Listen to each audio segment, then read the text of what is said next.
네, 우리 안산 지역의 학우 여러분들 반갑습니다. 오랜만에 뵙죠. 중간고사 기간 때문에 한동안 휴학이었는데요.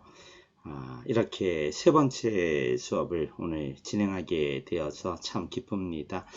출석 체크 겸해가지고요. 제 목소리가 잘 들리는지 컨디션 체크도 한번 해보겠습니다.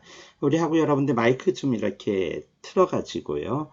선생님 목소리 잘 들리면 들린다고 얘기 한번 해주면 좋겠어요. 잘 들려요. 우리 규리 학생 잘 고맙고요. 들려요. 잘 현재도 들려요. 고마워요. 정윤이도 고맙고. 그래요, 여러분들. 시험은 또는 수행평가는 잘하셨는지 궁금하기도 합니다. 저는 제 연구실에서 오늘 수업을 진행하고 있습니다. 10월 26일이죠. 이날은 역사적으로 큰 의미가 있는 날인데 또 다른 의미가 오늘 하나 더해졌습니다. 1979년 10월 26일 우리나라 근현대사에 아주 큰 업적을 남기기도 했고 많은 비판도 받는 박정희 대통령이 이 부하라고 해야 될까요? 김재규 중앙정보부장이 쏜 총탄에 맞아서 돌아가셨죠. 우리 이런 대통령 같은 높은 분들이 돌아가셨을 때 서거라는 표현을 쓰는데요. 그래도 뭐 박정희 대통령 싫어하는 분도 많지만 일반적으로 서거라는 표현에 많은 사람들이 뭐 합의를 하고 동의를 하는 것 같습니다. 오늘이 그날입니다. 10월 26일. 그런데 우리 또 박정희 대통령 돌아가신 다음 그해죠. 1979년 12월 12일 신군부라고 일컬어지는 전두환 장군과 당시 노태우 장군이 이끄는 군인들이 정권을 장악합니다. 그리고 전두환 대통령이 5공화국을 이끌게 되고요. 광주민주화운동에 대한 책임 문제 때문에 참 그 말도 많고 살도 많았는데요. 그 다음에 이제 대통령을 이어받은 분이 노태우였습니다. 그래서 노태우 대통령이 6월 민주항쟁 이후 1988년 2월부터요. 1993년 2월까지 대통령을 수행했는데 이분이 오늘 돌아가셨죠. 신문에 보니까 서거라는 표현을 쓰는 기사도 있고요. 노태우 전 대통령 서거 이런 표현을 쓰는 언론 기사도 있고요. 노태우 전 대통령 사망 뭐 이렇게 언론 기사가 나온 것도 있었습니다. 아마 그 이분에 대한 역사적 평가는 조금 더 있어야 되지 않을까 싶은데요. 아무튼 이 박정희 대통령 그리고 노태우 대통령의 업적에 대해서는 우리 이 수업 문화권적 예술 음악 사상을 통해 바라본 한국 근현대사에서도 7주차, 8주차 수업에서 상당히 심도 깊은 이야기를 여러분들하고 나눠볼 겁니다. 그래요. 어떻게 보면 이 근현대사는 바로 오늘날 우리 시대하고 바로 지켜야 되는 수업이라 중요합니다. 한편 우리의 미래를 조망하는 것하고도 아주 중요한 관련성이 있습니다. 자, 오늘은 그 세 번째 수업인데요. 일단 첫째 주, 둘째 주 동안 우리는 그 흥선대원군의 집권으로부터 시작이 되면서 1910년 한일합방으로 대한제국이 무너지는 시기를 다루었습니다. 첫째 주는 그 정치적인 배경에 대해 좀 집중하면서 봤던 시간이었고요. 지난 둘째 주는 구한말에 관한 경제, 사회, 문화, 예술 이러한 부분을 바탕으로 그 시대를 살펴보고자 하는 노력을 기울였었죠. 그래요. 오늘은 세 번째 시간이라 일제강점기에 대해 들어가는 그런 시간입니다. 자, 그런데 우리 수업에서 1주, 2주 배웠던 내용 간단히 한번 얘기해 보고요. 오늘 수업 같이 한번 말씀드리도록 하겠습니다. 첫째 주 수업에서 제 소개도 하고 우리 오산 지역 하구 여러분들에 관한 이야기도 했었죠. 문화, 건축, 예술, 음악 사상을 통해 바라본 우리 한국 근현대사 과정에 대한 안내도 드렸고요. 한국 근현대사는 흥선대원군부터 대한제국이 무너지는 시기 한 덩어리, 그리고 1910년부터 1945년 일제강점기라고도 하고요. 또 우리 민족의 입장에서는 독립운동기라고도 말합니다. 그 시기가 또 한 덩어리 있죠. 그리고 해방 이후 현대가 한 덩어리가 있습니다. 고세 시기, 근현대사 시기인데요. 우리 수능에서는 10문제가 출제됩니다. 20문제 중에 50%에 해당하는 비중인데, 구한말 시기가 뭐 대략 한 4문제, 죄송해요. 한 3문제에서 4문제. 그리고 일제강점기간 3문제에서 4문제. 해방 후 현대간 3문제 나와서 10문제를 구성하고 있고요. 한국사 능력시험에서 근현대사는 40%의 비중을 차지하고 있죠. 50문항 중에 20문제가 근현대사에서 출제가 되고 있습니다. 뭐 그런 이야기를 여러분들께 말씀을 드렸고, 따라서 평생 쫓아다니는 제가 왜 이렇게 목이 칼칼한가요? 것이 몇 개가 있는데, 영어가 그러하죠. 어학. 그리고 한국사도 그러합니다. 평생 동안 여러분들의 족쇄처럼 뭐 승진할 때마다 점수를 내라고 요구합니다. 입사할 때 점수 내는 건 당연하고요.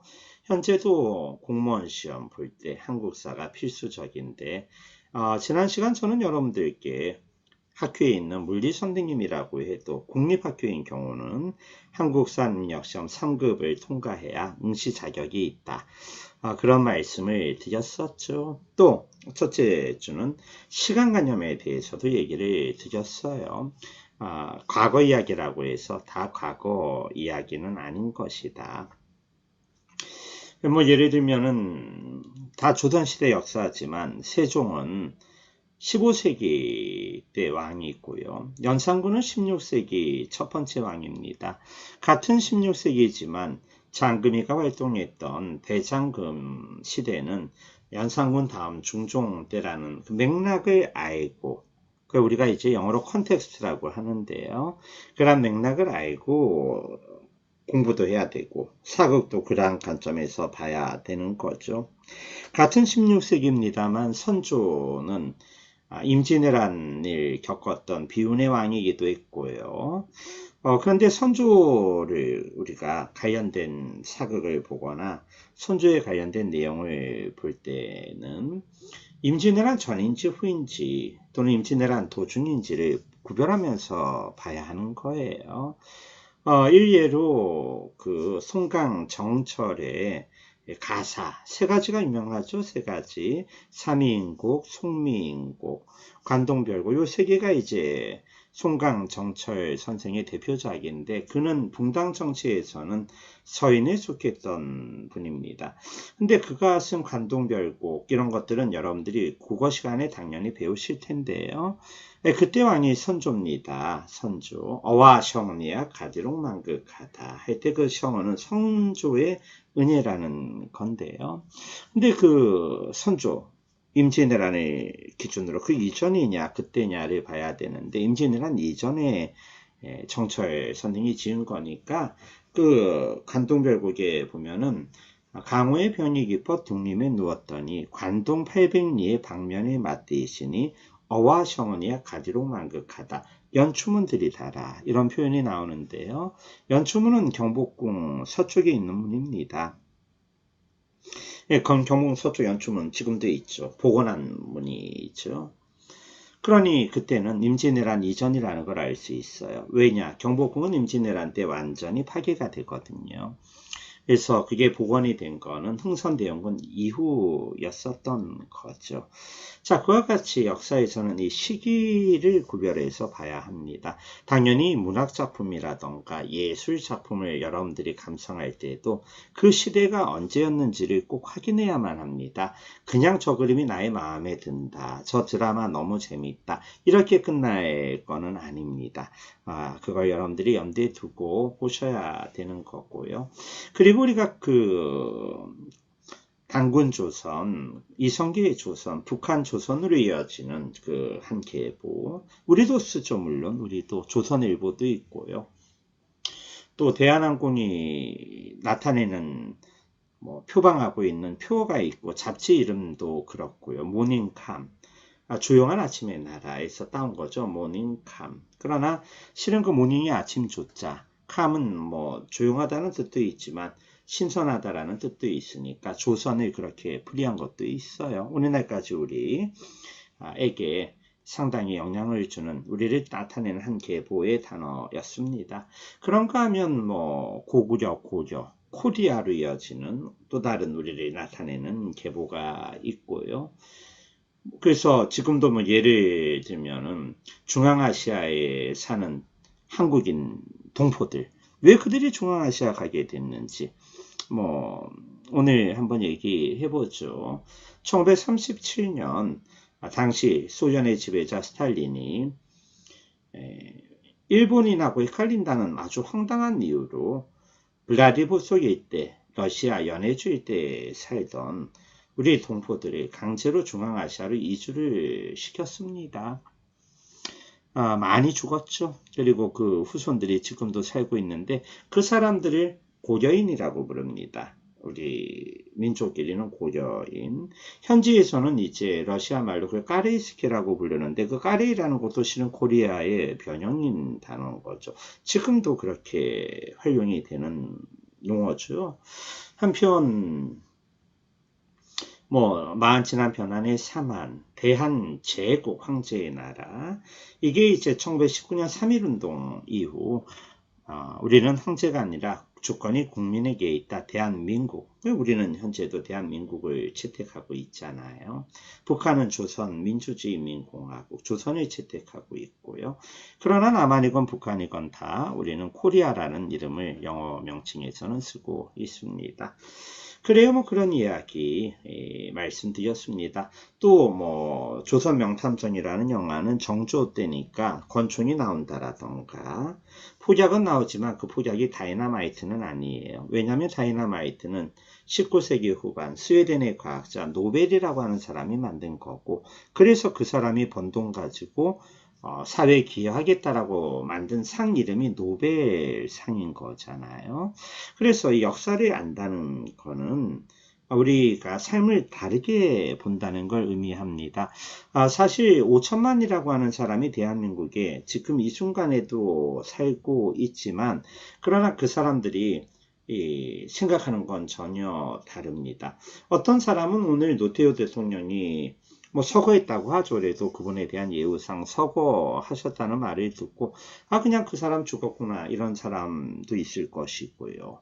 아무 생각 없는 거죠. 그러나 광주에 살고 있는 어떤 분에게는 아버지가 예를 들면 광주 민주화운동 때 희생당해서 돌아가셨다던가, 그분에게는 너무나 응어리진 것도 있을 거고 한이 맺힌 눈물이 나오는 분도 있을지 모릅니다.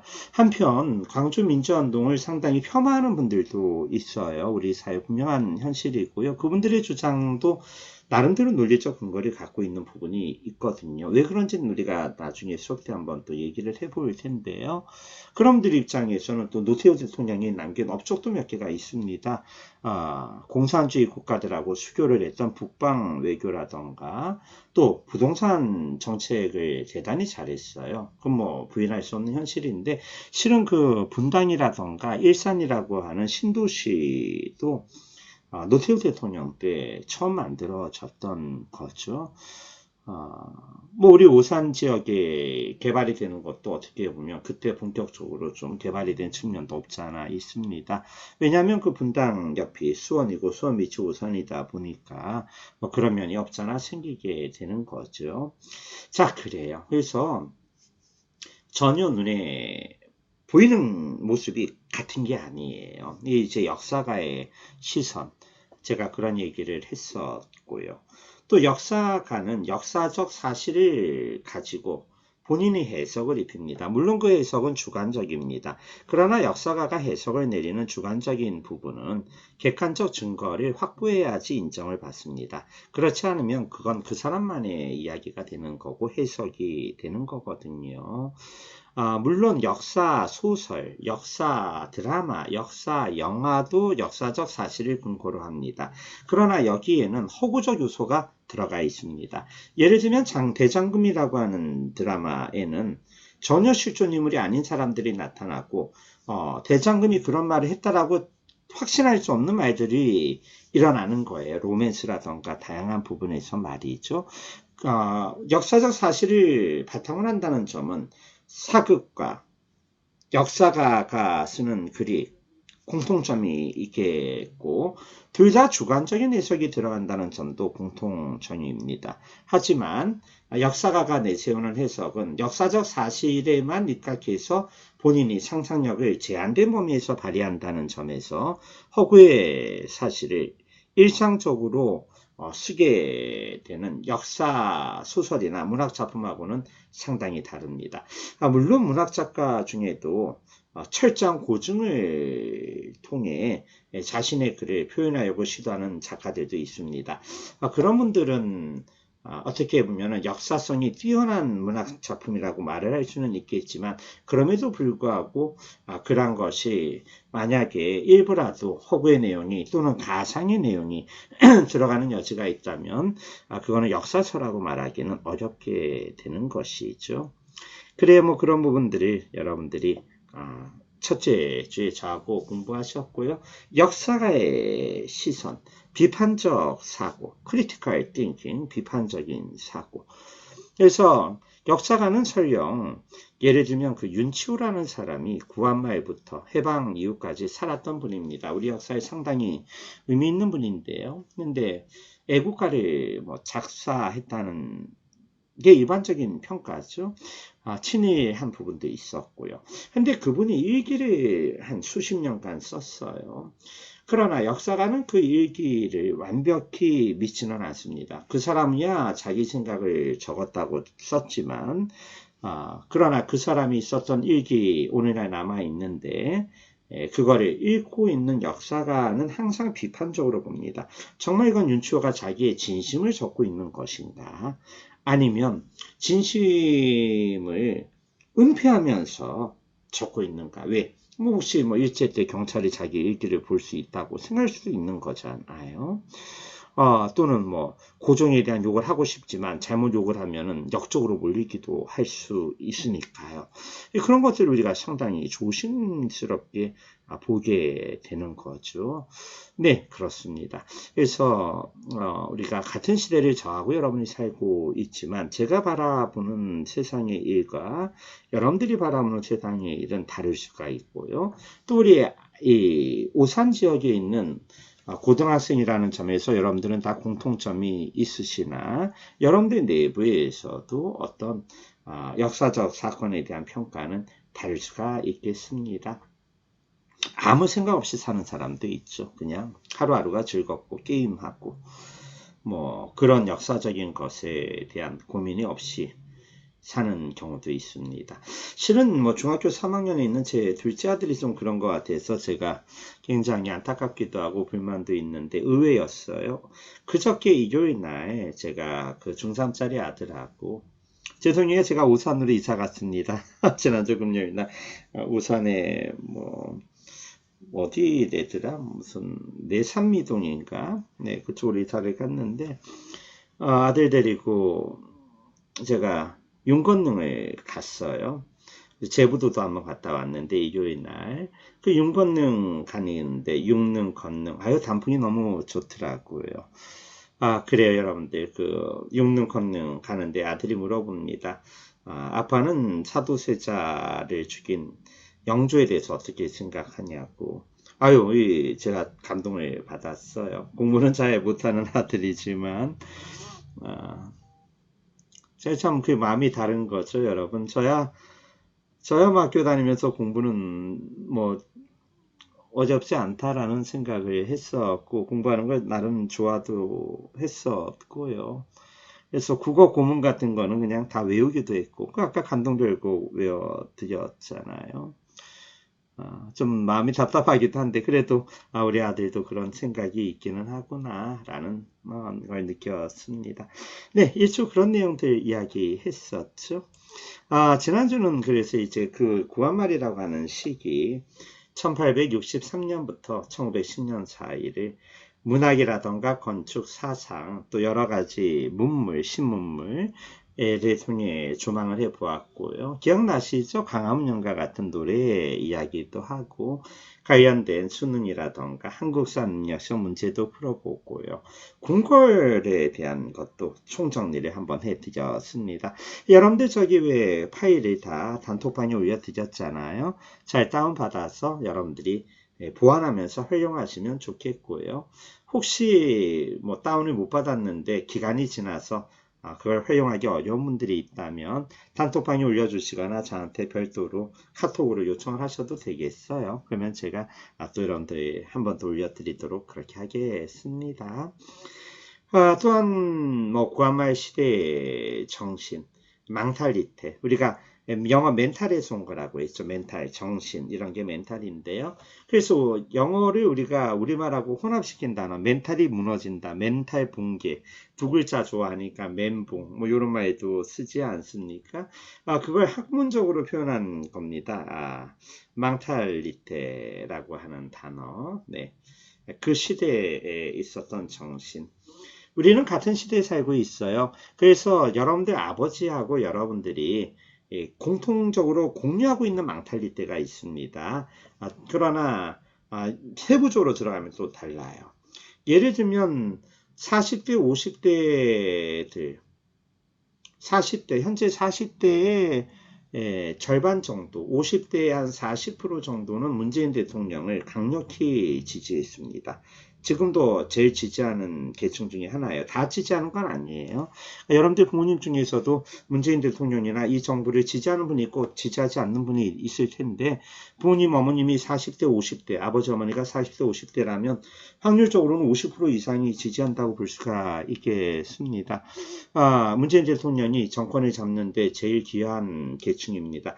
그러나 제 큰아들이 20살로 대학교 현재 이제 2학년인데요. 제 큰아들 세대 20대는 전혀 다릅니다. 전 계층 통틀어서 20대, 특히 20대 남성은 문재인 대통령에 대해 최악의 지지를 보이고 있습니다. 지지율이 뭐 불과 20%대, 객관적으로 20%가 안 된다는 말도 많아요. 같은 시대를 살고 있고 같은 부모 자식이지만 평가는 대단히 다른 거죠. 그거는 이게 한 가정이 살고 있어도 살아온 배경이 다르니까 일어나는 일들입니다. 예를 들면 여러분 부모님들은 이 정도면 우리 사회가 공정하다. 옛날하고 비교하면 이게 어디냐. 이렇게 생각할 수 있어요. 그러나 풍요로운 시대를 지나 10대에서 20대로 접어든 젊은이들의 경우는 이게 나라냐. 이렇게 불공정해서 세상이 되느냐. 이게 정권이 이따위로 하면 되느냐 이런 생각을 할 수 있는 거거든요. 그래요. 이런 것들이 우리가 학문하는 즐거움이고 지식인들의 대화하는 즐거움일 수 있습니다. 싸우는 게 아니고 말이에요. 우리 서로를 인정하는 가운데 상대방 이야기를 경청하면서 나의 입장을 조리 있게 이야기도 하고 한 번 더 나 스스로도 고민해 보고 뭐 그런 거죠. 네, 여러분들 2주 그런 내용을 이야기했었고요. 오늘은요. 일제강점기 구조에 대해 또 일제강점기도 시대 구분이 있습니다. 구조라는 스트럭처, 구조. 그래, 어디 가도 있죠. 문학작품에도 있잖아요. 뭐, 예를 들면, 소설 같으면은, 뭐라고 해야 되나요? 다소산게 있지 않나요? 무슨, 발단, 전개, 위기, 절정, 결말, 뭐 이런 얘기 하잖아요. 혹은 시 같은 경우에는 기, 승, 전, 결, 뭐 이런 말도 우리 논문이라던가 설명문에서도 그런 이야기를 하기도 하고 말이죠. 그래요. 그런 구조. 스트럭처가 역사에도 있죠. 일제강점기에도 있습니다. 그 얘기 오늘 한번 해보고, 또 일제가 우리 민족을 어떻게 억압했는지, 또한 우리 민족은 여기에 맞서 어떤 저항을 했는지도 오늘 같이 얘기해 볼 부분이 있고요. 그 시대의 민중들은 어떻게 일제 시대를 바라보았는가. 알고 있어요. 누군가는 독립운동을 했고, 그러다가 참 힘들게 돌아가신 분도 있고요. 누군가는 적극적인 친일을 한 사람들도 있었습니다. 그리고 누군가는 적당히 참으면서 적당히 일제한테 협력하고 적당히 일본 욕도 좀 하면서 지내는 사람들도 있었고요. 또 누군가는 거기에 대해 아무 관심을 두지 않고 하루하루 먹고 사는데 관심을 두거나 그런 사람도 있었겠죠. 그래요. 그 역동적인 시기였습니다.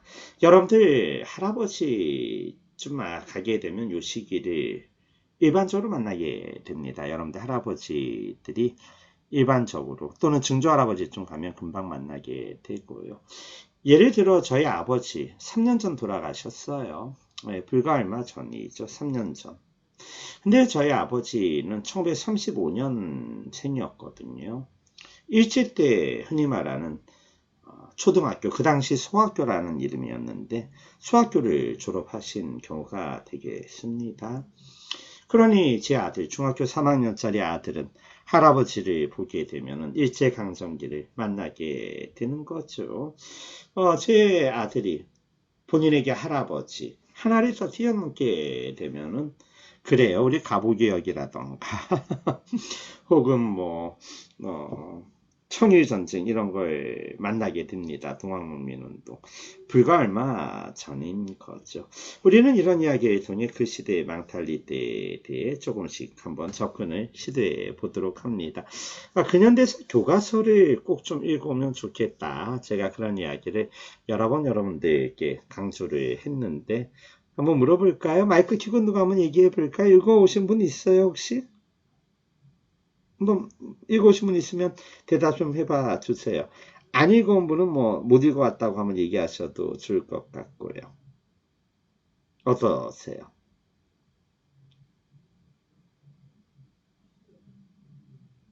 네, 여러분들 좀 쑥스러운지 얘기 많이 못 하시는데 어제 성남 지역 학생들 수업할 때 보니까 또 야간 자율학습하면서 학교에서 제 수업을 핸드폰이나 노트북으로 듣는 학생들도 있더라고요. 그분은 도서관이라 응답하기가 어렵다고 그런 문자를 보내주신 분도 있었는데요. 자, 아무튼 여러분 그렇습니다. 일제강점기. 그럼 제가 한 번 더 냉정하게 물어보겠습니다. 여러분들은 일제강점기 태어난다면 독립운동할 자신이 정말 있습니까? 아니면 친일하면서 나 혼자라도 잘 살겠다라고 한번 진행했을까요? 아니면 참고 살자 그냥 소시민으로 살았을까요? 어떻게 생각하세요? 예를 들면 이승만 대통령이라던가 김구 선생님 이런 분들 안중근 의사 독립운동 했죠. 박정희 대통령은 일본 밑에서 사관학교 갔기 때문에 분명히 친일한 행적이 있었습니다. 그런가 하면 그냥 적당히 조용히 살았던 다수의 민중도 있었죠. 여러분들은 어떻게 생각합니까? 누가 한번 얘기해 볼까요? 어때요? 좀 얘기 좀 해봐 주세요.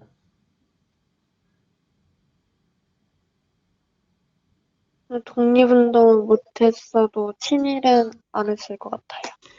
우리 규리 그래요. 고마워요. 대부분 사람들이 그냥 그렇게 살았죠. 그리고 적극적 친일을 하려고 하는 사람들도 이해 못할 바는 아니에요. 너무나 힘들었던 시기.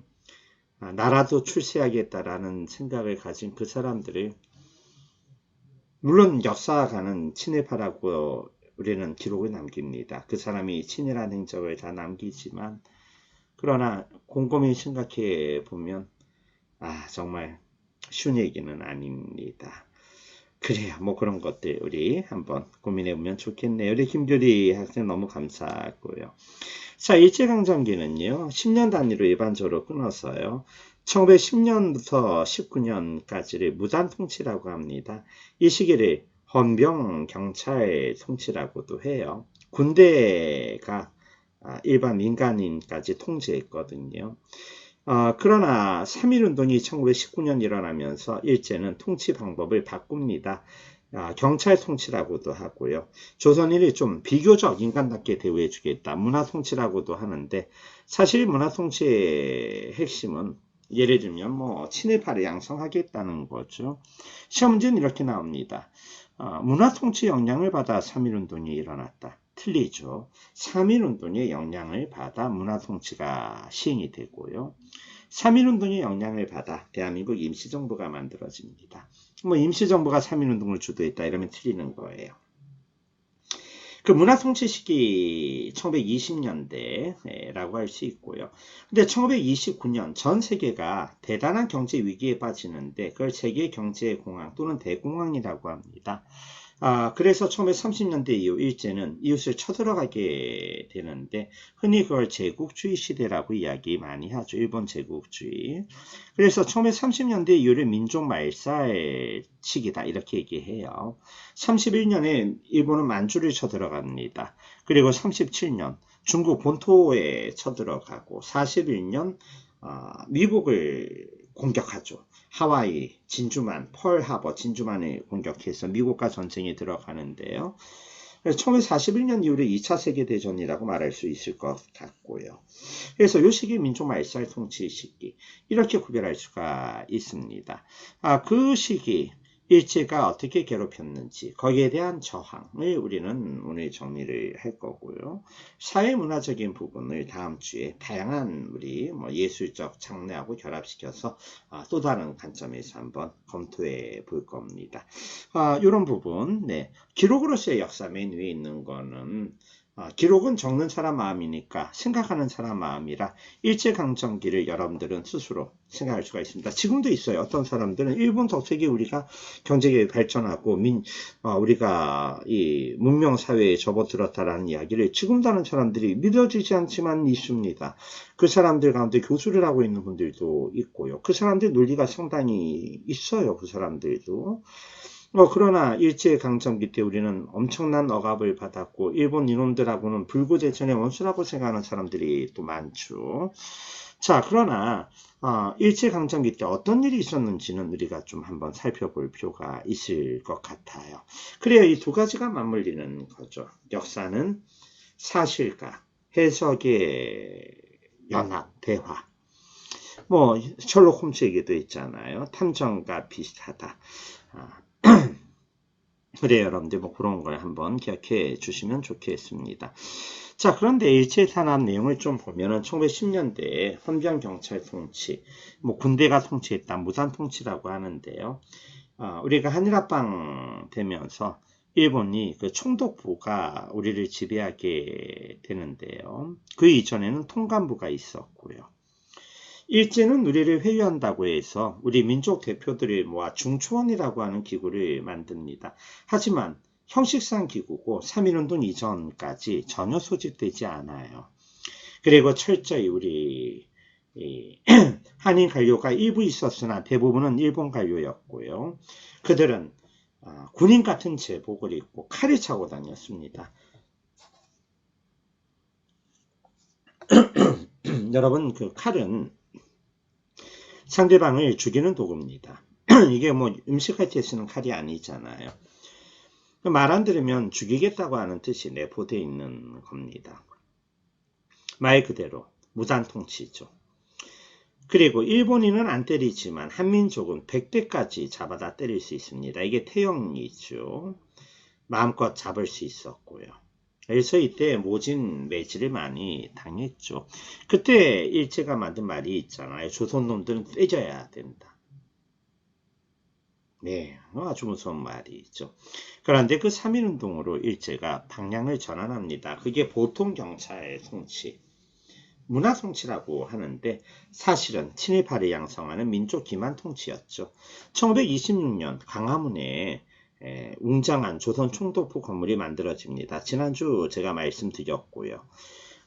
조선 총독의 문관도 올 수 있게 있지만 그러나 일제강점기 동안 문관이 온 적은 한 번도 없고 일본의 대장 출신의 장군들이 총독으로 오면서 철저한 억압적인 군인 통치를 했었습니다. 헌병 대신 일반 경찰이 민간인들을 통제한다고 했으나 이들이 몸만 바꿔 입었지 헌병보다 뭐 못할 게 없는 놈들이었어요. 그래서 철저한 민족 기만 통치. 태형을 형식적으로 폐지. 그래서 조선인들에게 매질을 하는 걸 폐지는 한다고 했지만 뭐 공공연하게 때리죠. 독립운동가들 고문하고요. 당시 총독이 사이토 마코토라는 사람인데요.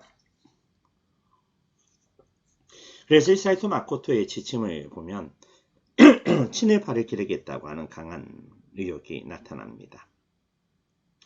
자, 1930년대 민족 말살 통치지만 또 시기를 구별을 해야죠. 31년 만주사변, 37년 중일전쟁, 41년 태평양 전쟁.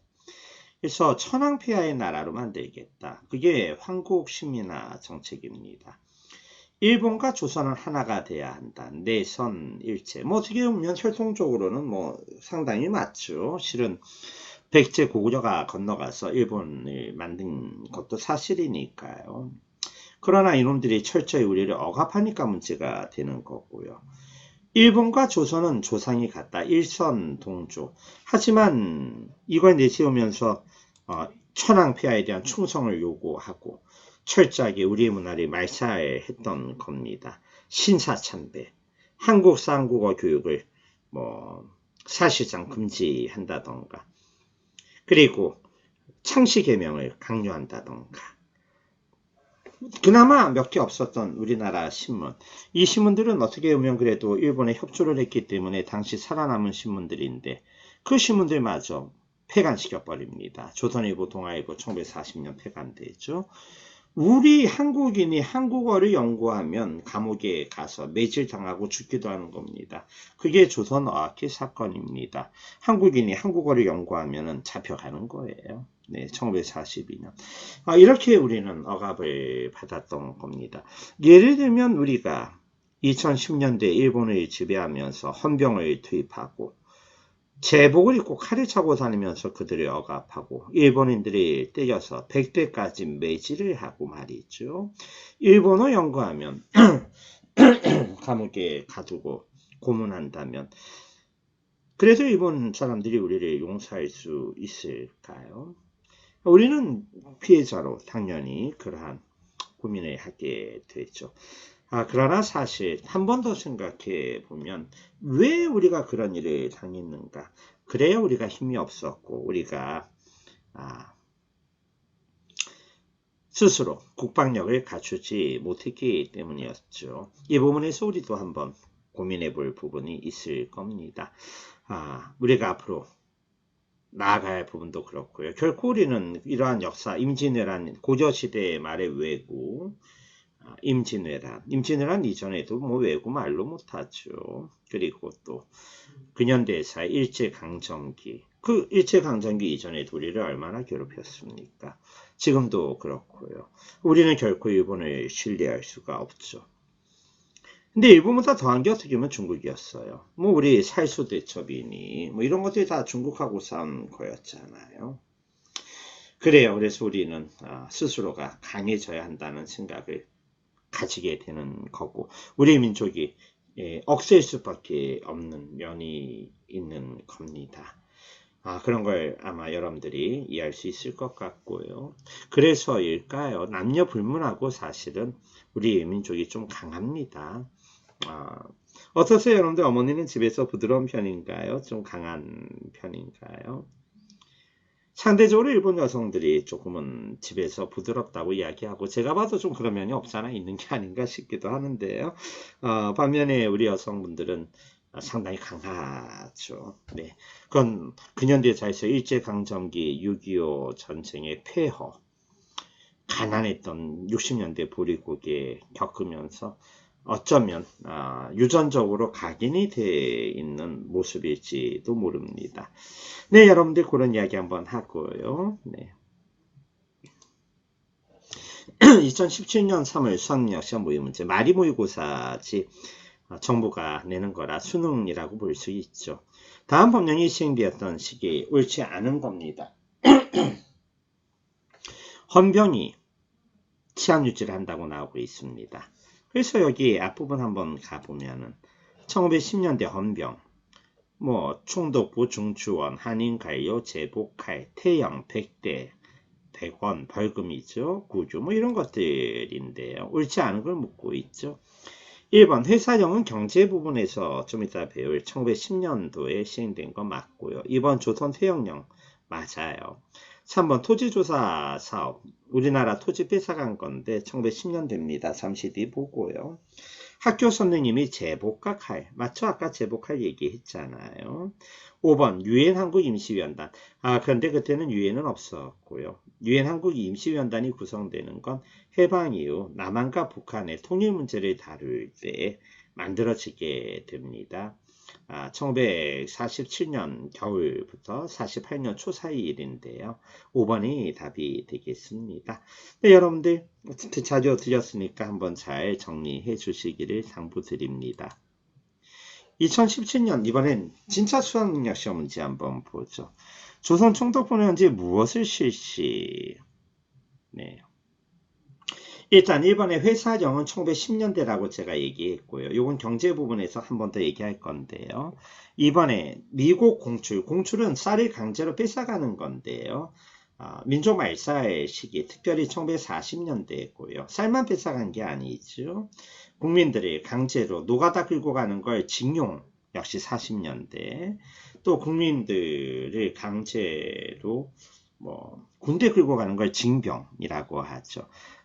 강제 징용 징병 중에 최악의 경우는 위안부라고 할 수가 있겠습니다. 성적 노예로 우리나라 여성들을 잡아다가 납치해서 끌고 간 천인 공로할 사건이었습니다. 4번의 물산 장려운동은요. 네, 1920년대 우리 민족이 일제에 맞서서 국산품을 쓰자는 운동이었습니다. 근데 쌀을 거기에 보면 조선 총독부는 현재 증산량보다 일본으로 나간 양이 많다고 한 거는 산미 증식 계획입니다. 5번이 답이 되는 건데요. 함정은 2번이었죠. 미국 공주는 40년대였고요. 1번의 회사령은 1910년대, 징용령 40년대, 물산장려운동 20년대, 일제가 아니라 우리 민족이 국산품 애용하자라는 운동이었습니다. 경제 문제지만 한번 감을 잡으라고 넣어드렸어요. 수능 문제가 이런 정도 수준으로 나옵니다. 잠시 뒤 경제 부분도 한번 정리해 드릴 건데요. 이 구조를 꽉 잡아 놓으면 쉽죠? 교과서 읽어도 술술 익혀지고요. 여러분들 학교 수업 들어도 제 수업 듣고 근현대사 내용을 우리 학교에서 여러분들 존경하는 학교의 선생님들하고 또 공부하시면은 훨씬 더 깊이 있는 이해가 가능하실 것 같아요. 네, 그렇게 우리는 하나하나 성장하고 학문적 지식이 커져가는 거고, 여러분들은 역사가가 되지 않더라도 역사가의 시선을 가지고 역사를 즐기면서 현실을 바라보기도 하고 고민하기도 하고 철학적인 삶을 살게 되기를 원합니다. 네, 그래요. 우리가 아무 생각 없이 사는 게 행복할 수 있을지 모르지만, 그러나 고민이 많아서 불행한 또는 힘들어하는 지식인이 고민 없이 행복한 사람보다 어떤 면에서는 인생을 더 사람답게 더 잘 사는 것일지 모릅니다. 고민이 없이 행복하다면은 배부른 돼지하고 다를 바가 없다라는 유명한 밀이라고 하는 철학자의 말이 있죠. 그래서 그는 배부른 돼지보다는 배고픈 소크라테스가 되겠다라는 유명한 말을 남겼는데요. 물론 선택은 여러분들의 몫입니다. 한번 고민해 볼 부분이죠. 네. 자, 그래서 우리 민족의 저항입니다. 3.1운동인데요. 1919년에 일어났죠. 제1차 세계대전이 끝나고 파리 강화회, 파리에 이제 국제회의가 열리는데요. 미국의 윌슨은 1차 세계대전을 일으킨 독일이라던가 당시 오스만 투르크 제국 이런 걸 쪼개기 위해 나라를 쪼개려고요. 민족 자결주의를 얘기했어요. 그래서 아프리카 중동 일대가 나라가 쪼개졌죠. 우리는 일본의 식민지였고 일본은 당시 1차 세계대전에 연합군 전승국 편에 섰기 때문에 우리가 뭐 해방될 이유는 전혀 없었지만 그래도 우리는 여기에 자극을 받아서요. 김규식, 이승만 이런 분들을 보내려고 했습니다. 김규식 선생님은 파리에 갔고요. 이승만은 미국에서 가려고 했지만 미국이 막아가지고 당시 이미 이승만은 국제적으로 유명한 인물이었습니다. 참가가 좌절이 되었고요. 길림, 만주에 있는 길림에서 대종교 계열의 사람들이 우리는 독립했다라는 선언을 합니다. 도쿄에서는 유학생들이 조선 독립청년단을 조직하고 2월 8일 날 독립선언을 하는데 이광수 선생님이 그 글을 썼죠. 이광수는 이때만 해도 독립운동을 했지만 그러나 너무나 힘든 독립운동가의 삶에 지쳐서 20년대 이후는 친일로 돌아서게 됩니다. 자, 3.1운동 독립선언문은 최남선 선생이 썼고요. 우리는 이렇게 행동하겠다고 하는 약속, 공약 3장은 한용운 선생님이 썼습니다. 기독교, 천도교, 불교계 인사들이 참여했어요. 그러나 최남선 선생님은 독립선언문을 썼지만 민족 대표는 아니었고요. 이분들은 태화관이라고 하는 음식점에서 고종의 승하 돌아가신 그 날짜 그 제사를 기념해서 독립선언문을 반포했습니다. 대중시위는 학생들이 했는데요. 초기에 비폭력적이었지만 농촌으로 가면서 폭력적으로 바뀌게 됩니다. 그래요, 뭐 유관순 열사 같은 분이 유명하죠. 한편 순종이 돌아가셨을 때 일어난 거는 60만세 운동인데 이건 1926년이라 3.1운동하고 좀 다릅니다. 구별해야 합니다. 임시정부가 그래서 3.1운동의 영향을 받아 만들어지게 되죠. 일제의 문화통치 또 3.1운동 이후에 시행이 되고요. 사회주의 세력이, 공산주의 세력이 들어오는 것도 1920년대입니다. 그래서 뭐 공산주의 세력이 3.1운동 참여 이러면 틀립니다. 사회주의 세력이 참여한 건 60만세 운동이었거든요. 3.1운동의 영향을 받아 중국에서는 5월 4일 날 비상운동이 일어났고요. 인도에서는 간디의 비폭력 운동이 일어납니다. 3.1운동 영향을 받은 내용이 간디가 하는 말 속에 정확히 나타나고 있거든요. 또 간디의 제자들이 그걸 정확히 기록하고 있어요. 조선이라는 나라의 3.1운동의 영향을 우리가 받았다고 스스로 밝히고 있어요. 그리고 만주에서는 이후에 뭐 여러분들 아는 봉오동 전투라던가 청산리 대첩 같은 무장 독립운동이 일어나게 됩니다. 그래요. 뭐 나머지 외교, 자치, 시력, 양성, 무장투쟁은 참조하시면 좋을 것 같고요. 네. 2019년 수학능력시험 문제 한번 보죠. 최근 수능 문제죠. 다음 선언서가 발표된 민족운동입니다. 우리는 이제 우리 조선이 독립국이니까 조선인이 자주민임을 선언하노라. 공약 3장. 김인년. 그래요. 3.1운동이죠. 김이독립선언서. 원문이 이렇게 안 돼 있죠. 우리는 자에 조선의 독립국인가 조선인이 자주민임을 선언한다고. 원문은 좀 다른데요. 아무튼 네. 1번 자오합작위원회는 이게 사회주의자하고 민족주의자가 만든 기구인데요. 해방 이후에 만들어집니다. 1946년인데 나중에 우리 얘기하고요. 2번 수신사는 1976년 강화도 조약 이후 1차 수신사 김기수를 일본에 보내서 일본이 어떻게 바뀌었는지 보고 오게 하죠. 2차 수신사 김홍집이 1880년에 또 가게 되고요. 그래서 이번은 강화도 조약이라고 얘기해야 되겠고요. 3번의 집강소는 지난주 배우셨는데 동학농민운동 때 농민들이 정부하고 전주에서 화해를 한 다음 전라도 일대를 직접 통치했었죠. 그때 만든 기구였습니다. 4번 3.15 부정선거는 1960년에 일어난 건데 여기에 맞서서 4.19 이거가 일어나고 결국 이승만 정권이 무너지게 됩니다. 해방 이후 부분이니까 우리가 나중에 한번 공부해 보겠네요. 5주차에 한번 배워볼 것 같은데요. 5주차. 네. 다음에 대한민국 임시정부 수립에 영향을 끼쳤다. 그래요, 이게 정답이죠. 오늘 우리 좀 전에 배우신 내용이니까 저랑 뭐 쉽게 얘기하는 것 같지만 실은 수능 문제 정확히 짚고 있고요. 또 여러분들 교과서만 읽어오시고 반복해서 본다면 굉장히 도움이 될 거라고 확신합니다. 무려 20문제 중에 10문제를 다루는 근현대사죠. 자, 이 부분부터 우리 좀 쉬고요. 8시에 다시 만나서 제가 설명드리고 안내 드릴게요. 여러분들 1교시 수고하셨고 8시 정각에 2교시 시작하겠습니다. 마이크하고 카메라는 잠시 꺼놓도록 하겠습니다.